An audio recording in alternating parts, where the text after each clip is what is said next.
Bueno, vamos a continuar con la parte número 2 para que tengamos el orden. Entonces, hablábamos de la dificultad para comprender y expresar las emociones, que ya lo habíamos conversado anteriormente. No señala o muestra objetos de su interés. Puede ser que le guste mucho la almohada, que sea su favorita, que inclusive llore porque la quiere, pero no lo señala, ni los muestra. Entonces es muy difícil saber qué cosas le gustan y qué cosas no le gustan. Hay una carencia del contacto visual, aún con sus personas de confianza, o puede ser que el contacto visual sea muy poco, que solamente sea como alzar la mirada y volverla a bajar. Hay una dificultad para interpretar el tono de voz de las personas, entonces puede ser que alguien le esté hablando fuerte porque está muy enojado y que no lo logre comprender, o puede ser que una persona esté llorando y le diga que está triste y que le cuente sus más íntimas situaciones y que no se inmute de ninguna manera, ¿verdad? También le cuesta comprender lo que son las expresiones faciales cuando alguien está enojado, cuando alguien está contento, cuando alguien está deprimido, ¿verdad? Y el lenguaje corporal de los demás. Si una persona, por ejemplo, está también teniendo una resistencia y no quiere que se le acerque, muy probablemente no haya una preocupación, se va a acercar de la misma manera. Hay cambios repentinos en el ánimo, puede ser que esté muy contento en un momento o prontamente se ponga a llorar o se enoje, ¿verdad? Y haga, digamos, como lo que nosotros llamamos los berrinches. Y hay claramente una dificultad para todo lo que es la socialización.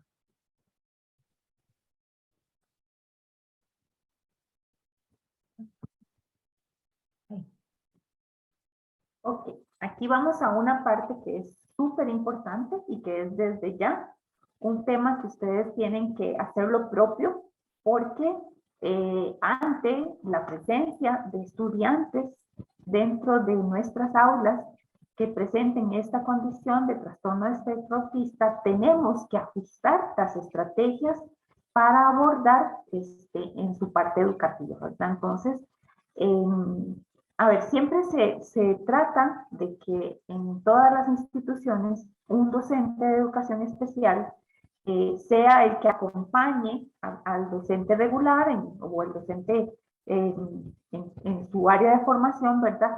Para poder brindarle un poco de estas estrategias, ¿verdad? Pero bueno, ya ustedes se están formando en un tema que antes era exclusivo para maestros de educación especial, ahora ustedes lo están llevando y en buena hora, porque es súper importante que lo vayan trabajando.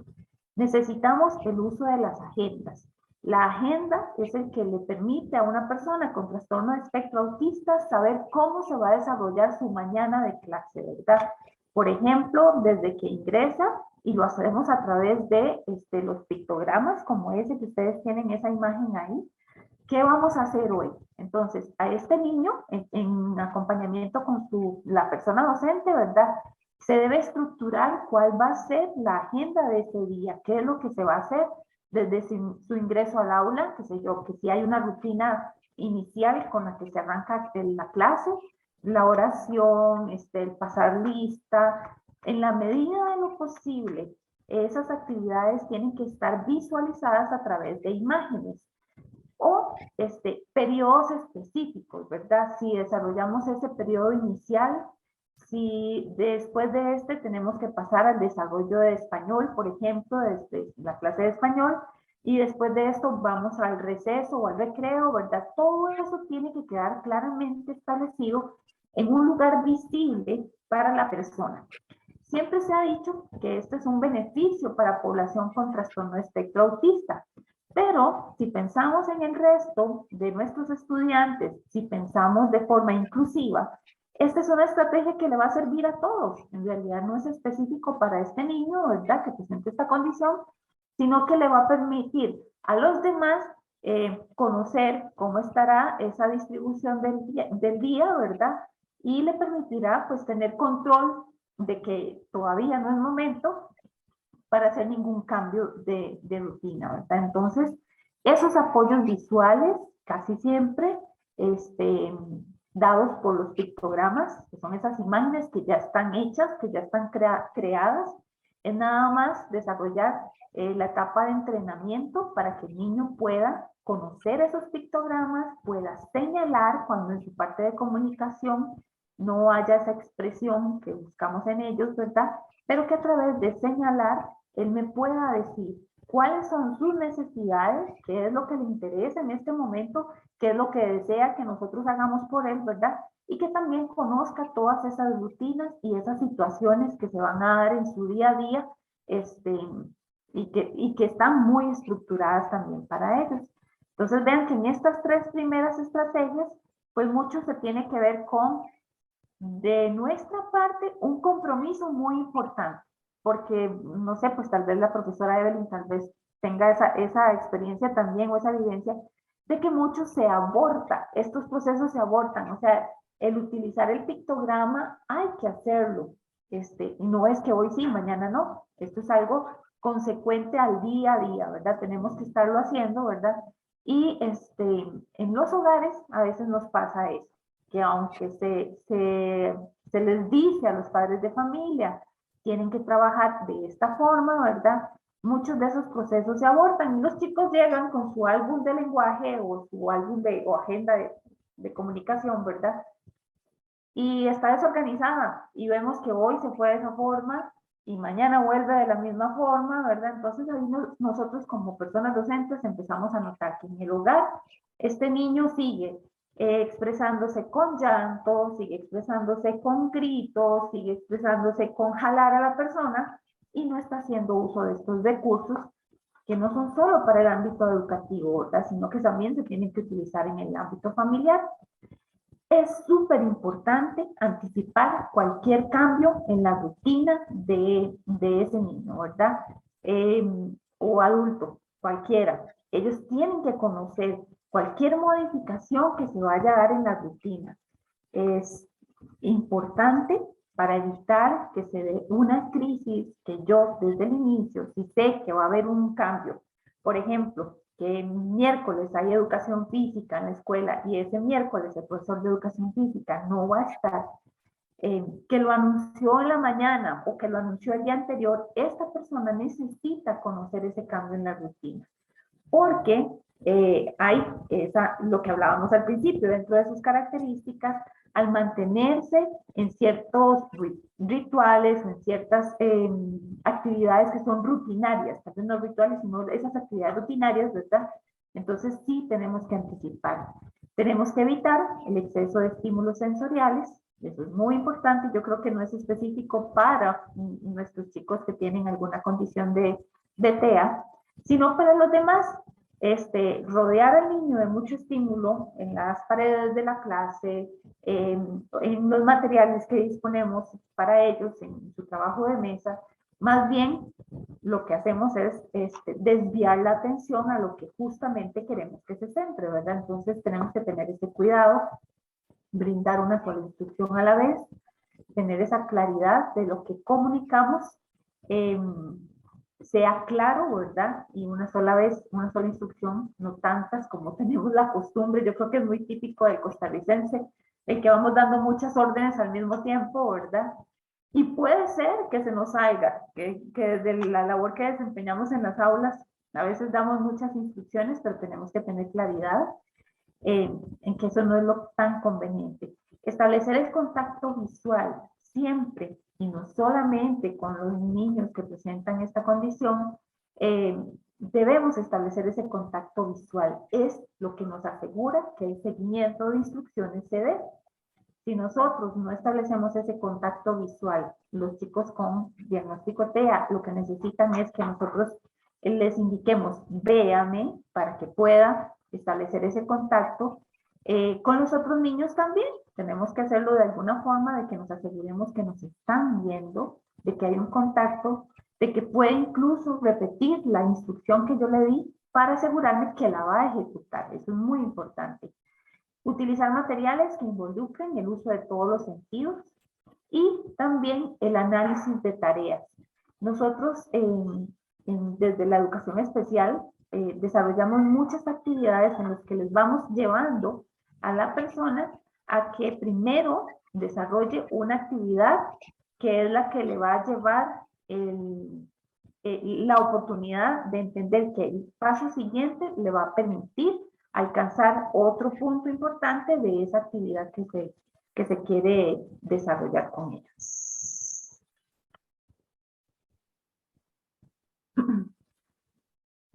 Continuamos con las estrategias para el abordaje educativo y encontramos que es muy importante enseñar técnicas para el manejo de la frustración y la ansiedad. Este tipo de técnicas pueden ser desde estrategias que tengan que ver con situaciones de relajación o pueden ser actividades que tengan que ver con el autoconocimiento de la persona con un trastorno del espectro autista para ver en qué momento se siente frustrado y cuando suceda esa frustración y esa ansiedad, que pueda él solo también salir del aula, por ejemplo, buscar a uno de sus compañeros con los cuales él pueda salir y conversar un rato, salir, digamos, y conversar con la profesora, pero para eso nosotros tenemos que tener estas técnicas definidas, porque puede ser que un día, como decía la profesora Lorena, haya una de las técnicas que nos sirve mucho, pero otro día simplemente no logramos absolutamente nada con eso. Entonces, no podemos tampoco pensar en solamente una técnica y claramente, y muy importante, tenemos que saber que cada uno de estos planes de apoyo que realizamos con esas personas estudiantes son individuales. Que lo que sirve para una persona con TEA llamada Daniela no es lo mismo que sirve para una persona con TEA llamada Juan, porque las necesidades, el contexto y todo es distinto. Muy importante desarrollar un clima empático. Por eso también es muy importante que se dé una sensibilización en los grupos de las personas, en este caso en la parte escolar, que tengan estudiantes o que ingresen estudiantes con trastorno del espectro autista. Uno de los grandes errores que a veces se cometen, ¿verdad? A nivel educativo es que llega una persona con trastorno del espectro autista o llega una persona con una condición de síndrome de Down o con parálisis cerebral y simplemente la metemos ahí, hacemos reuniones con docentes, con padres de familia, pero dejamos de lado la población más importante, que son los niños y niñas, que con tanto amor que ellos tienen y con tanta inocencia y todo, siempre lo nuevo me llama la atención. Entonces, cuando logramos hablar y conversar, en este caso, que hay un compañero que presenta una situación que tiene tales características, que aprende de esta manera, que es más rutinario, que no le gusta que lo abracen, y entonces ellos empiezan a decir, bueno, a mí tampoco me gusta que me abracen, o a mí tampoco me gusta que me besen, o a mí sí me gusta mucho eso. Entonces empiezan a ver cómo todos son distintos, ¿verdad? Y cada uno de ellos tiene una esencia. Es muy importante esto para que un clima sea empático.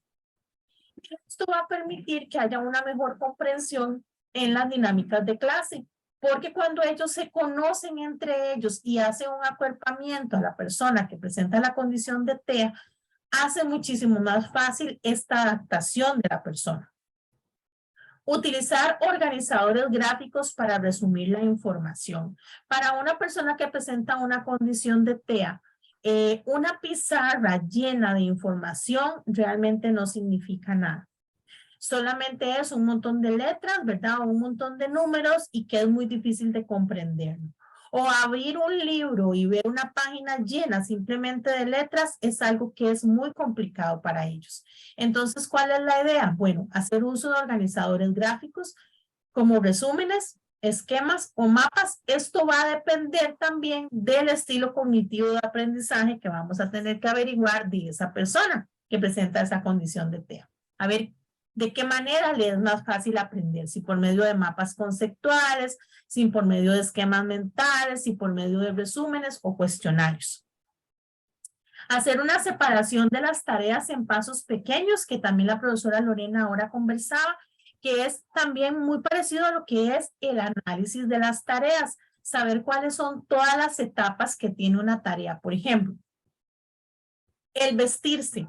El vestirse para nosotros, pensamos en vestirnos y simplemente sabemos cómo hacerlo, pero puede ser que esa persona con condición de TEA necesite saber que primero se abren los botones, que yo meto una manga, que me acomodo la parte de atrás de la espalda, que me trotamanga, que acomodo el cuello, que abotono uno a uno los botones hasta que esté completo, ¿verdad? Entonces, esa tarea que puede ser para nosotros muy sencilla, por las dificultades también en todo lo que son estas habilidades de vida diaria, puede ser que necesite hacerlo en pasos pequeños y hacer uso del reforzamiento positivo.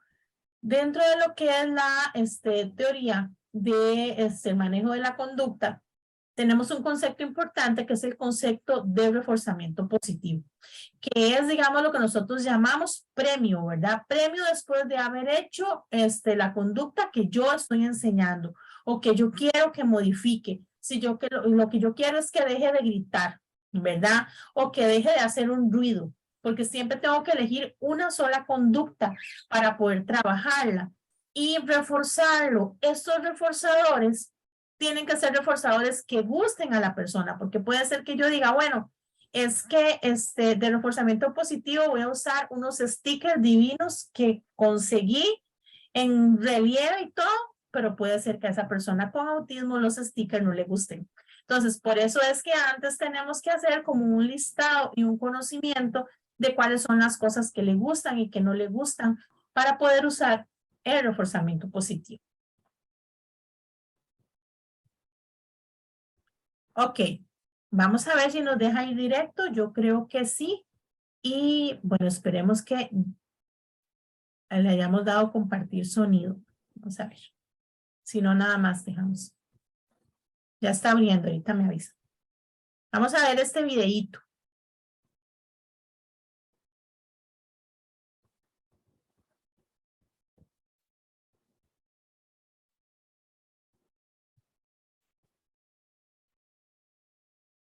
Vamos a tenerle paciencia.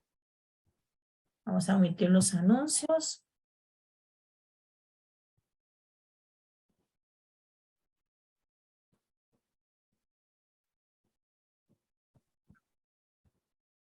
¿Escuchan? ¿No se escucha? No, No se escucha. no. ¿No escuchan? Ahora sí. Es que está el volumen del video está bajo. No es el volumen de la computadora, es el volumen del video. Vamos a tratar, al inicio igual no decía nada. Vamos a tratar de escucharlo. Vamos a ver. Muchas cosas. Estás solo. Yo también he sentido angustia con los iguales. Somos.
Profe, disculpe, yo no escucho nada, no sé si soy yo la que no escucho o...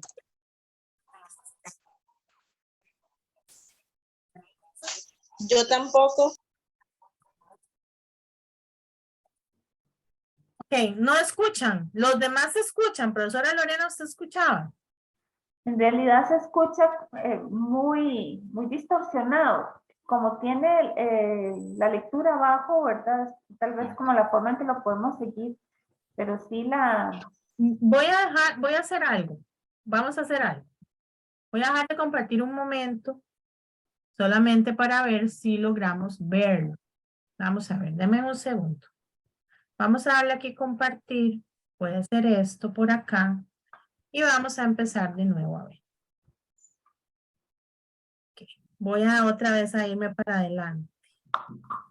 Me dicen por favor si escuchan. Un momento. Vamos a ver. Ok. Ya. Soy madre de un niño con autismo y comparto contigo muchas cosas. Ahora sí. No estás solo. Sí. Yo también he sentido angustia cuando sus iguales comenzaban a hablar y él no. Cuando no me miraba a los ojos, ni siquiera al dedo cuando señalaba. Cuando les decía a todos, pasa algo, y todos me decían que esperara. Ya hablará. Sentí también que el mundo se tambaleaba cuando por fin me dijeron, sí, algo pasa. ¿Y qué es? Le llamaron retraso del desarrollo y trastorno del lenguaje después, por fin TEA, trastorno de espectro autista. Y he pasado horas como tú mirando en internet, buscando respuestas, pensando que era un error y llorando. También para mí ha sido difícil ir a un cumpleaños donde ni él se acercaba a ningún niño, ni ningún niño a él. He evitado en días un poco más tristes llevarle al parque infantil. Y sí, me he alegrado cuando sacaba fuerzas de flaqueza, íbamos al parque y alivio. No había nadie. Seguro que también has tragado saliva cuando un desconocido se ha acercado y le ha preguntado, ¿cómo te llamas? ¿Te ha comido la lengua el gato? No, discúlpele, siempre pidiendo disculpas. No habla. ¿No? ¿Eres tímido? No, señora, tiene autismo.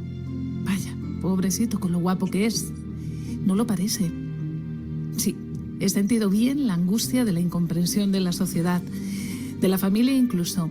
¿Qué debe parecer un niño con autismo? ¿Un ser de otro planeta? Daría lo que no tengo por verle las fotos del cole cerca de sus compañeros, por entrar en una tienda de juguetes y que me pidiera a todos, salir a la calle sin estar en permanente estado de alerta, ir a la playa sin temer que escape y caiga o se tire al agua sin entender su peligro, que durmiese bien, que comiese, poder ponerle un disfraz, un gorro, cortarle el pelo, las uñas sin que se desate su ira, poder ir a una celebración familiar, al cine o a donde sea. Haría un pacto con el diablo porque señalase lo que le gusta o acudiese a mí cuando le llamo. Tengo la sensación, quizá te suene, de que hay dos mundos en este, el que yo vivo con mi hijo y el de los demás. Y por ello quiero protegerle el día que yo no esté.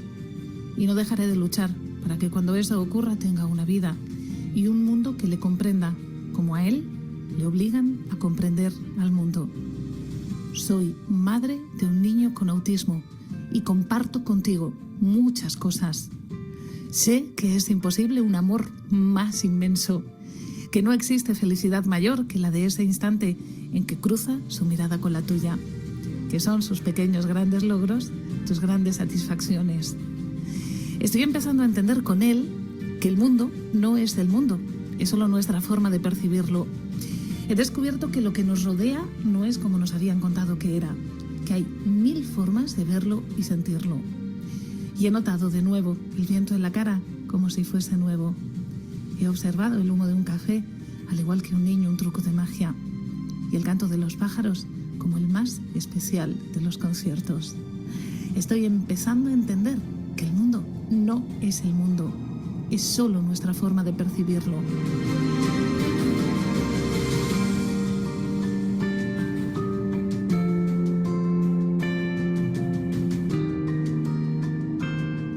No estás solo. Soy madre de un niño con autismo y eso me da, como a ti, unos preciosos superpoderes.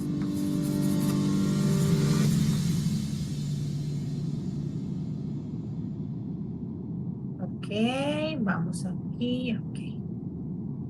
Vamos a cerrar acá.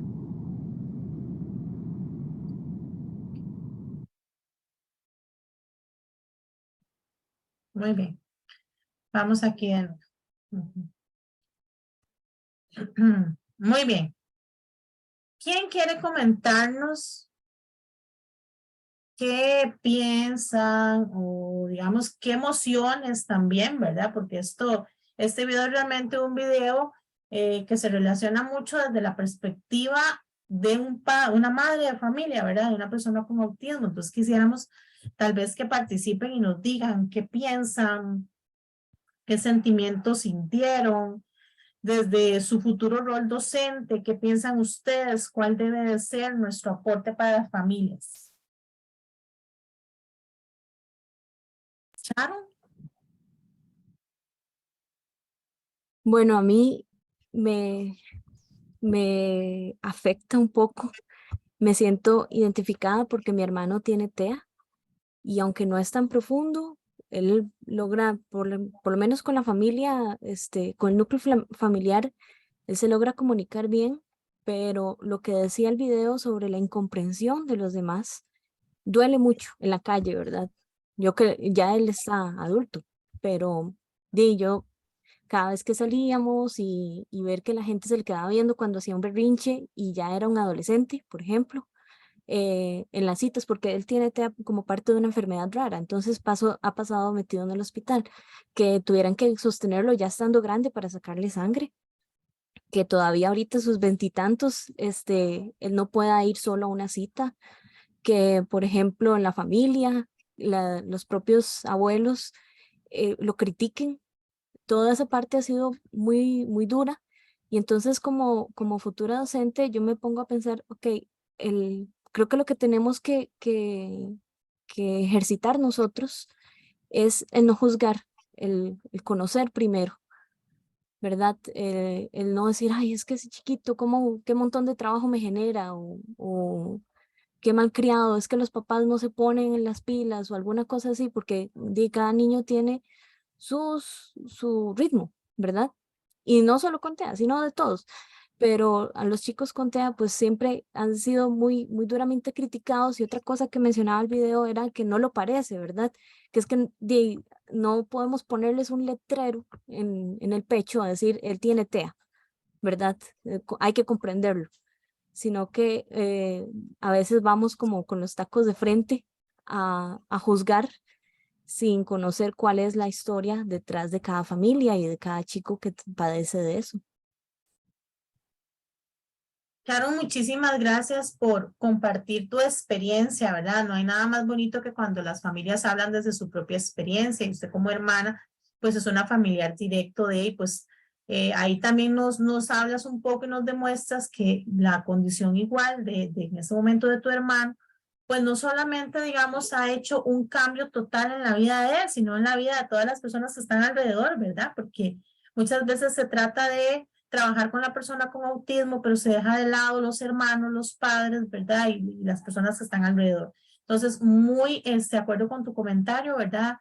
Se requiere de mayor comprensión, se requiere de mayor conocimiento. Siempre juzgamos, ¿verdad? Y pasa mucho con las personas que presentan condición de TEA porque no hay una condición a nivel físico, ¿verdad? Que represente, ¿verdad? Entonces, cuando vemos una persona que es usuaria de silla de ruedas, que tiene un bastón, que tiene audífonos, entonces a veces somos más empáticos, pero cuando no nos demuestra que hay una situación de salud o física, pensamos que simplemente hace esas cosas porque las quiere hacer. Nos acaba de decir por ahí que quedan 10 minutos, 8 minutos del tiempo restante. Va a acabarse la sesión, nos salimos y volvemos a entrar. ¿Ok? Porque eso sí ya no lo vamos a poder solucionar hoy. Pero entonces yo les aviso cuando ya se vaya a cerrar para que ustedes puedan volver a ingresar. Dice Marilyn, un niño no puede generar ningún tipo de emoción. Bueno, me imagino que nos estás haciendo la consulta. Claramente, la persona que tiene una condición de trastorno del espectro autista puede generar emociones. Y recordemos que eso es como un gran abanico. Cuando hablamos de TEA, hablamos de un gran abanico y hablamos de diferentes niveles de funcionamiento. Entonces puede ser que hayan algunas personas que sí logren desarrollar las emociones, otros que les cueste más, algunos que desde sus etapas pequeñas puedan hacerlos, otros que con respecto va cambiando el tiempo lo logren hacer, ¿verdad? Con apoyo en el área emocional y conductual. No sé si tienen algún otro comentario del video. Ok, Marilyn, perfecto. Sí, este video en realidad, la profesora Lorena y yo pues lo vimos, y en realidad es un video que es, bueno, claramente muy emotivo, pero es un video muy real, no es un video que lleva a porque vean cómo en este caso la madre de familia habla y dice todas las cosas que a ella le han dolido de la situación de la condición de su hijo, pero por el contexto, ¿verdad? Entonces ahí es donde evidenciamos el concepto de las barreras, ¿verdad? Cómo el contexto genera un montón de barreras y cómo si el contexto y las personas que son parte de ese entorno escolar, de ese entorno familiar, de ese entorno laboral tuvieran una mejor comprensión, sería muchísimo más fácil el paso, no solamente para una persona con TEA, sino para cualquier persona en cualquier condición y en cualquier situación.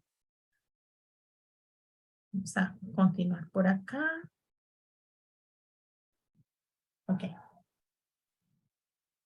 Bien, la importancia que tenía este video y que por eso lo compartimos con ustedes es porque ustedes desarrollaron su trabajo colaborativo en el tema de acoso escolar y trastorno de espectro autista.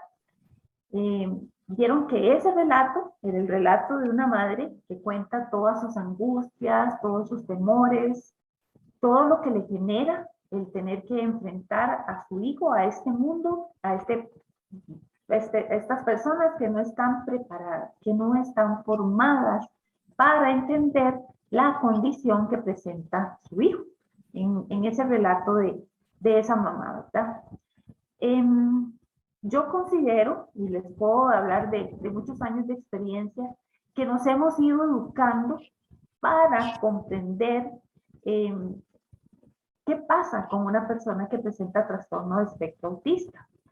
Pero vivimos también una realidad que tiene que ver cuando no se ha formado a los estudiantes, cuando no se ha formado a la sociedad para que no se dé una situación de acoso, ¿verdad? O de abuso hacia una persona que presente la condición de trastorno de espectro autista.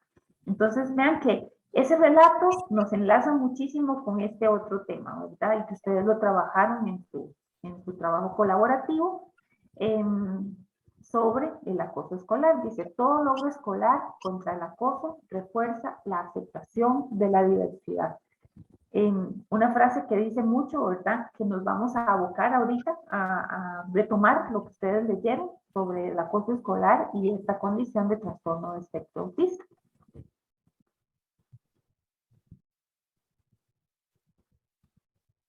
Cuando hablamos de acoso escolar, tenemos que establecer algunos criterios para decir que es acoso escolar.